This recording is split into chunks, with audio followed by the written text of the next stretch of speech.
Well, that's precisely the reason why there is a new strand created in the Mao struggle. The what we call the strand of political Islam, different from the earlier Moro nationalist struggle. And precisely because the peace process has been dragged for a long time, they feel that the government has been running around, and it in fact created more disenchantment and the cause of frustrations among the Moro youth. And therefore, they are searching for a new political paradigm, and precisely that is political Islam, which is, as I said, common in the Middle East and other parts of the world. But ideology is just one factor. The other factor is precisely the role of technology or war implements that could be made available to them. In other words, to be ideological and in fact to be fundamentalist or extremist may not create problem unless it is translated into a social project. In other words, I can be fundamentalist in thinking, but that doesn't make me a radical. But unless and until I translate my fundamentalist view into a political project, then I become a threat to society.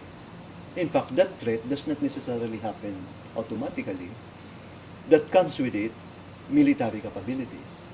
That is why the role of technology and the access to arms and ammunition is so critical. That if you have an ideology and you can easily access arms and ammunition, then you have a powder keg. Anytime it could explode. So that is why I would contend that having an ideology does not necessarily create a problem. But if you have weak institutions, but including certain what they call loopholes or cracks in our political and military institutions, then you have a problem. The analogy I used to use is, I said, if you want to stop the spilling of water, then close the faucet. Because that has been consistent since the early days of the Abu Sayyaf in the claim of the likes of then Captain Trillanes. Remember the Okud Mutiny? The reason why they rose against the Arroyo government is because they could not accept that the arms used by the enemy are actually coming from the armed forces of the Philippines. What happened? Are there investigations done? And is the new administration willing to go deeper into this? In other words, what I'm saying is, if we really take a deeper look into the whole gamut of the Muslim problems in the Mindanao conflict, it might surprise you that most of the causes would probably boomerang into the loopholes and pitfalls that is actually present in our political and military institutions. So therefore, the radicalizations of the Muslim should not simply be viewed as the cause of problems that has been going on, lingering for years or decades. Rather, it should be viewed simply or partly also as effect of the bigger cause that has been there unaddressed for a long time. So what I'm saying is, while the declarations of martial law would probably instill certain fear amongst the radicals, but I'm afraid the effect would be rather felt by ordinary civilians. It would not be the radicals, because in the first place, they already accepted their fate, that they are radicals and they are willing to die, and so on and so forth. And you know, people that have been intimidated could already be not intimidated continuously, because their fear, in some sense, has already been translated into kind of a prostration, and that the effect of prostration is actually reactions and resistance against authorities. I think this is the story behind the radicalization of the Muslim youth for the past several years. I'm not just referring to the Mountie, but the story resonates with the BIFF, with the ESG, with the MILF, with the MNLF, and so on and so forth. So it's a long story. In fact, my question is, what is there in the DNA of the Moro struggle that Moro movements and groups are capable of engaging authorities continuously, even if they differ from their ideological orientations, and whether they were nationalists in the beginning or Islamists these days. So what is there in that DNA? I felt that there has to be very serious and critical thinking for us to understand that, because I don't think so that the 60-day martial law declaration could be able to solve a problem that has been there for decades and centuries. In my view, the Mauti group is just a representation of a new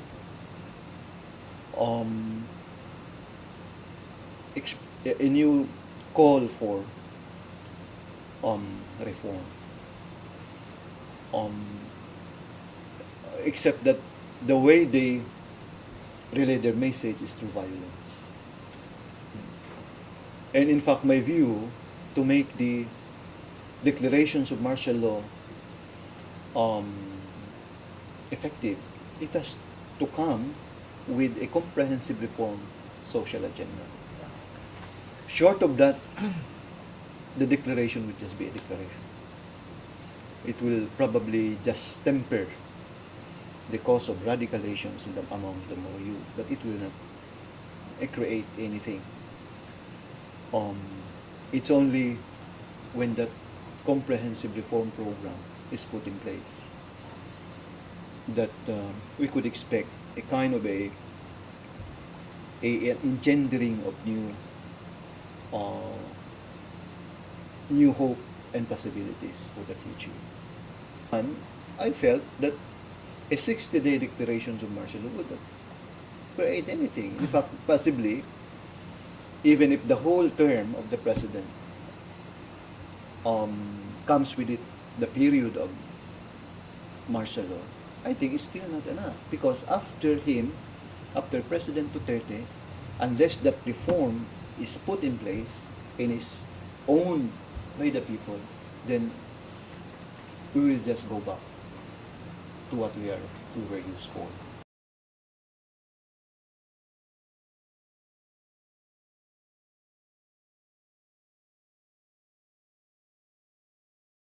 The administration has been doing the right course, I think, in the early days. The reform agenda could in fact include, central to this is federalism and charter change. This is what I call the social and political restructuring with policy coming from above. But that is only part of the equation. The other part is what I call a cultural revolution from below. What I'm saying is, it's not enough that you restructure political institutions. There has to be a new culture, a new vision of society, a new way of looking at ourselves and the problems we are facing. In other words, a reform, not only on the individual, but on the family level, on the community, and so on and so forth. Because for so long a time, there has been no reform. in Muslim areas. Many of the progressive stance of Muslim leaders had been siphoned off by more struggle for self-determination, and because it has not really borne fruit, because the peace process has been dragged indefinitely. So the call for reform has actually not been forthcoming. So what I'm saying is, if you have a restructuring of political institutions with the policy coming from above, like federalism, charter change, and you have a reform agenda coming from below, then you can now have a convergence of development, of visions of development that may last even beyond the term of an administration. Problem is, the project called federalism has already, did not push through. People seems to be has lost interest in this, including the call for charter change. The last time I heard is that the Speaker Alvarez is saying that they will begin talking about federalism in 2018. When in fact the first resolution he filed is actually the need to transform the political system into a federal structure. So what happened?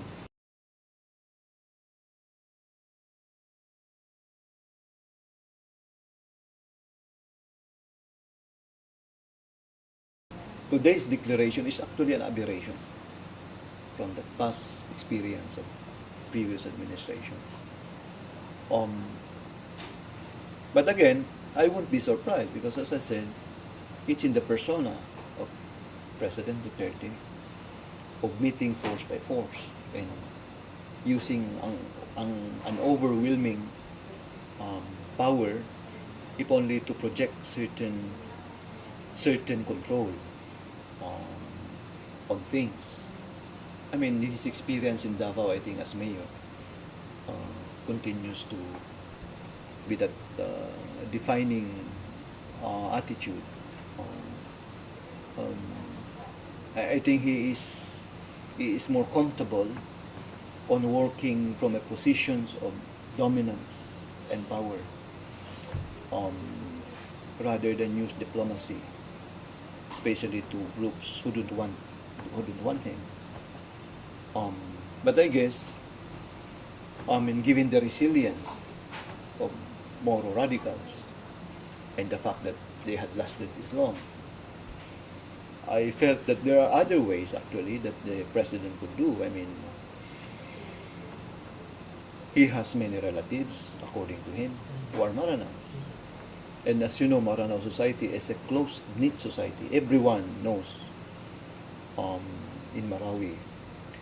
And even if the Mauti are radicals and they have their own ideology, I think they also respect their elders because they have their own, what they call as marataba, or what you call this self-esteem, and what they believe as their narrative or their genealogy. In fact, that this has been time-tested. If there are conflicts or rido among Maranao families, they usually would bring in their elders and talk about their common problems.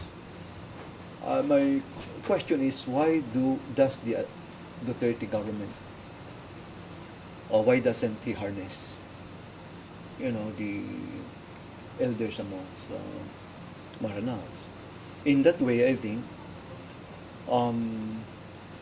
the Mauti would not be given or would not create what they believe as their badge of honor. This is now their claim. So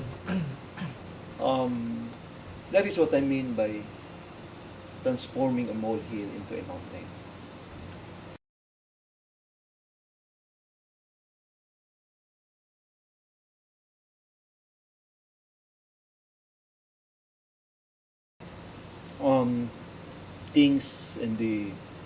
Things would subside, or the smoke of war subsides. I think it will not take long for the government to also shift its policy and probably even rescind the declarations of martial law. Because I think they would realize that the Mauti and other radical group is just part of the bigger problems in the South. I mean, you have the legitimate Moro fronts who are entrenched, fully armed, and so on and so on. What are you going to do with this? Given that it also has certain relationship with radicals and so on and so forth. And the government could not touch these groups because it has a peace process with them. So, in other words, I think it will come to realize the need to address the problem from a multidimensional perspective, not simply through a martial law or a military solution, because that had been proven wrong this past several years. You can only neutralize, but you cannot address the deep, the root cause of the problem. I think President Duterte knows this, but again, his persona is such that he wanted to imprint his signature, first in Mindanao, and we don't know in the rest of the country.